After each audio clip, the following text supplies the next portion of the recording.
Yo, what is up people?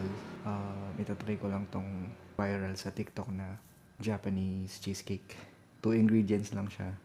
Greek yogurt, tsaka Biscoff. Ito.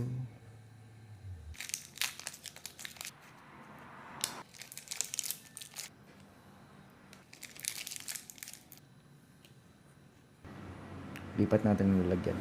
Wala akong makitang maliit na lalagyan, kaya dito na lang.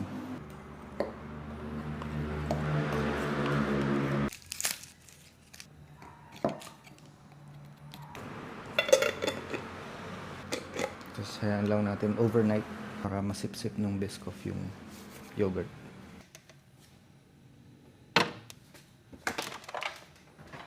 Sabi niya, sabi niya kay daddy, baka naman sa 14. Sabi niya, nasa'yo ba na? Ito na siya guys. Para lang siyang maasim na Lotus Biscoff. O ganito ba talaga yung tasa ng Japanese cheesecake? Try nyo na lang. Dahil may mangga kami dito, lagyan natin ng mangga guys.